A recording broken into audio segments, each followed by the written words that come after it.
वालेकुम बच्चों। तो अब हम पढ़ते हैं अगला टॉपिक, जरसूमी खलवी कास्ट और इतलाखात यानी applications of microbial cell culture. पिछले टॉपिक से हमने पढ़ा था बच्चों कि जरसूमी कास्ट कैसे की जाती है और जरसूमी कास्ट में इस्तेमाल होने वाले जरूरी अशिया, जरसूमी कास्ट में इस्तेमाल होने वाले औजार, और फिर हमने देखा जरसूमी कास्ट का तरीका। अब हम देखते हैं जरसूमी कास्ट हम क्यों करते हैं। What is the purpose of growing micro organisms in the laboratory, यानी तजुर्बेगाह में या फिर सनदी पैमाने पर जरसूमी कास्ट क्यों की जाती है। तो सबसे पहला इस्तेमाल है बच्चों वो है मुकम्मल जरसूमी खलियों की पैदावार। तो बच्चों production of whole microbial cells यानी मुकम्मल खलियों को हम कास्ट के जरिए पर, मुनासिब कास्ट के जरिए पर, सनती पैमाने पर या फिर तजुर्बेगाह में हम इन्हें उगाते हैं ग़िज़ा के लिए। ग़िज़ा यानी फूड। मिसाल के तौर पर सिंगल सेल प्रोटीन यानी एक खलवी प्रोटीन,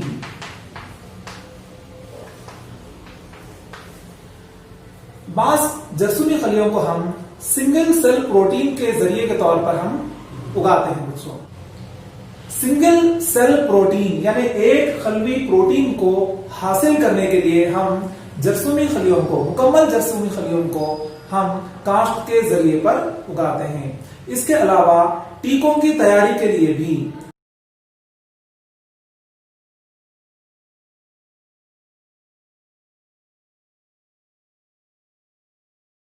तो आइए बच्चों अब हम देखते हैं जरसूमी खलवी कास्ट का दूसरा इतलाफ, वो है इब्तिदाई मथूल मादे की पैदावार यानी प्रोडक्शन ऑफ प्राइमरी मेटाबोलाइट्स।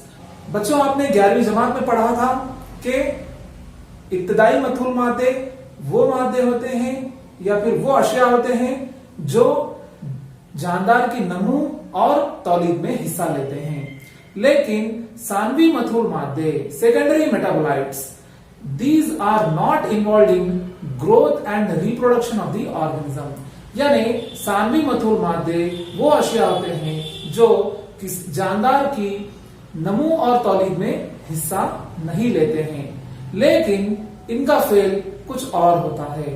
तो आइए हम देखते हैं बच्चों जरसूमी खलवी कास्ट का दूसरा इतलाफ, वो है इब्तिदाई मथूल मादे की पैदावार यानी प्रोडक्शन ऑफ प्राइमरी मेटाबोलाइट्स। तो जरसूमी खलियों में प्राइमरी मेटाबोलाइट्स होते हैं बच्चों जैसे कि एसिड्स, मिसाल के तौर पर सिट्रिक एसिड है,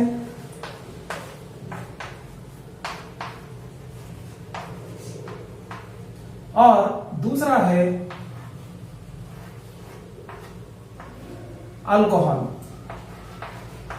मिसाल है इथेनॉल जिसे हम इथाइल अल्कोहल भी कहते हैं। तो बच्चों सिट्रिक एसिड और इथाइल अल्कोहल ये इब्तिदाई मथूल मादे हैं जो जरसूमा तैयार करते हैं। तो सिट्रिक एसिड जो है ये एस्परजिलस, सिट्रिक एसिड जो है ये एस्परजिलस तैयार करता है, और इथेनॉल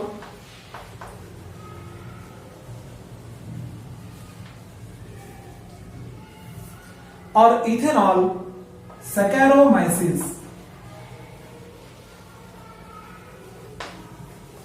सैकेरोमाइसिस सेरेविसिए तैयार करता है। यानी बच्चों हम जरसूमी खलिए जैसे कि एस्परजिलस को मुनासिब कास्ट के जरिए पर उगाकर सिट्रिक एसिड तैयार कर सकते हैं। इसी तरह हम सैकेरोमाइसिस सेरेविसिए को मुनासिब कास्ट के जरिए पर उगाकर हम इथेनॉल या फिर इथाइल अल्कोहल को तैयार करते हैं। ये सिट्रिक एसिड और इथेनॉल ये इब्तिदाई मथूल मादे हैं यानी प्राइमरी मेटाबोलाइट्स हैं। अब हम जरसूमी खलवी कास्ट का तीसरा इतलाफ देखते हैं बच्चों, वो है सानवी मथूल मादे की पैदावार यानी प्रोडक्शन ऑफ सेकेंडरी मेटाबोलाइट्स। तो याद रखिए बच्चों ये जो सेकेंडरी मेटाबोलाइट्स है ये जरसूमी नमू और तौलीद में हिस्सा नहीं लेते हैं, लेकिन इनका फेल कुछ और होता है। मिसाल के तौर पर एंटीबायोटिक्स, ये एंटीबायोटिक्स जो है ये सानवी मथूल मादों के जमरे में आते हैं। जैसे कि हम मिसाल ले लेंगे यहां पर पेनिसिलिन। पेनिसिलिन हम पेनिसिलियम से हासिल कर सकते हैं। पेनिसिलियम नोटेटम, पेनिसिलियम क्राइसोजीनम के जरिए पेनिसिलियम नोटेटम या फिर पेनिसिलियम क्राइसोजीनम को उगाकर हम पेनिसिलिन हासिल कर सकते हैं। इसी तरह और एक सानवी मथूल मादा है जो कि एंटीबायोटिक की ही मिसाल है, इसका नाम है स्ट्रेप्टोमाइसिन। स्ट्रेप्टोमाइसिन हमें स्ट्रेप्टोमाइसिस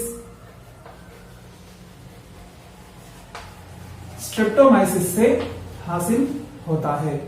तो बच्चों सानवी मथूल मादे जैसे कि पेनिसिलिन है, इसको हासिल करने के लिए हम मुनासिब कास्ट के जरिए पर पेनिसिलियम को उगा सकते हैं, या फिर हम स्ट्रेप्टोमाइसिस को मुनासिब कास्ट के जरिए पर उगाकर स्ट्रेप्टोमाइसिन हासिल कर सकते हैं। ये पेनिसिलिन और स्ट्रेप्टोमाइसिन दोनों भी एंटीबायोटिक्स है और एंटीबायोटिक्स सानवी मथूल मादों के जमरे में आते हैं, यानी सेकेंडरी मेटाबोलाइट्स की ही मिसाल है। तो इस तरह बच्चों हम जरसूमी खलियों को सनती पैमाने पर या फिर तजुर्बेगाह में हम उगाकर इब्तदाई मथूल मादे हासिल कर सकते हैं या फिर सानवी मथूल मादे हासिल कर सकते हैं। अब हम बढ़ते हैं बच्चों जरसूमी खलवी काश्त का अगला इतलाफ, बायो ट्रांसफॉर्मेशन तामुल, यानी बायो ट्रांसफॉर्मेशन रिएक्शंस के जरिए हम खामरों को हासिल कर सकते हैं और स्टेरॉइड्स भी हम तैयार कर सकते हैं। यानी जरसूमी खलवी काश्त जरसूमी खलियों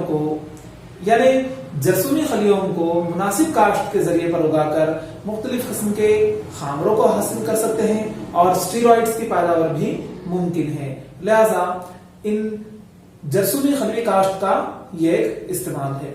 अब अगला देखते हैं बच्चों इस्तेहाला का इस्तेमाल करना, यानी एक्सप्लॉयटेशन ऑफ मेटाबॉलिज्म। बच्चों अपने 11वीं जमात में मुताला किया था सेलुलर मेटाबॉलिज्म यानी खलवी इस्तेहाला।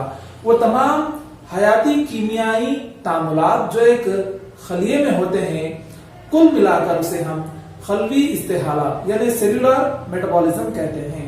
तो इस सेलुलर मेटाबॉलिज्म से तैयार होने वाले मसनूआत को हासिल करने के लिए भी हम जरसूमी खलियों को उगाते हैं। इसके अलावा जरसूमी खलियों में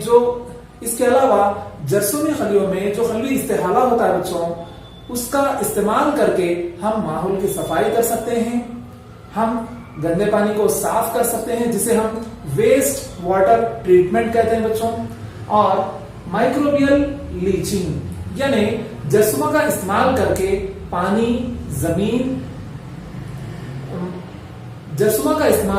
पानी या फिर जमीन को यानी मिट्टी को साफ करने का अमल भी हम अंजाम दे सकते हैं।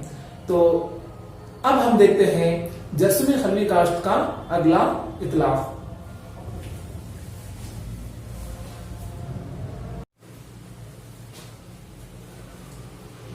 तो बच्चों हम देखते हैं जरसूमी खलवी काश्त का अगला इतलाफ, वो है नू प्रोटीन की पैदावार या फिर डिफाइमर्स प्रोटीन्स। बच्चों यहां पर हम रिकॉम्बिनेंट प्रोटीन्स की पैदावार की बात कर रहे हैं।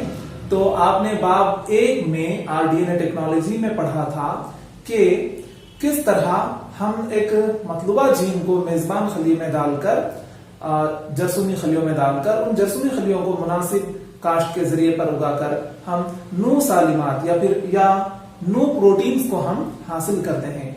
तो इस तरह नू प्रोटीन्स का हासिल करना ये भी जरसूमी खलवी काश्त का ही एक इतलाफ है।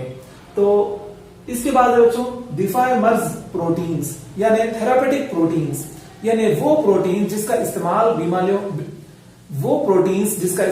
बीमारियों के इलाज में होता है, उनकी पैदावार भी हम जरसूमी खलियों को मुनासिब काश्त के जरिए पर उगाकर कर सकते हैं।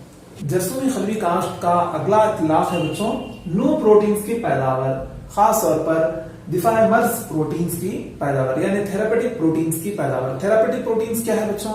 आपने बाब 2 में पढ़ा था कि थेरापेटिक प्रोटीन्स वो प्रोटीन्स होते हैं जिनका इस्तेमाल बीमारियों के इलाज में होता है। मिसाल के तौर पर इंसुलिन है, नमो हार्मोन्स यानी ग्रोथ हार्मोन्स हैं और इंटरफेरॉन्स। तो इन प्रोटीन्स का इस्तेमाल हम बीमारियों के इलाज में कर सकते हैं। तो इन प्रोटीन्स की पैदावार हम आरडीएनए टेक्नोलॉजी के जरिए रिकॉम्बिनेंट प्रोटीन्स के तौर पर हम इन्हें जरसूमी खलियों में हम तैयार कर सकते हैं। तो इस मकसद के तहत भी हम जरसूमी खलियों को मुनासिब काश्त के जरिए पर उगा सकते हैं। तो ये अगला इतलाक था बच्चों जरसूमी खलवी काश्त का। तो इस तरह बच्चों हम जरसूमी खलियों को उगाकर डिफाइमर्स प्रोटीन्स यानी थेरापेटिक प्रोटीन्स भी हम हासिल कर सकते हैं। शुक्रिया।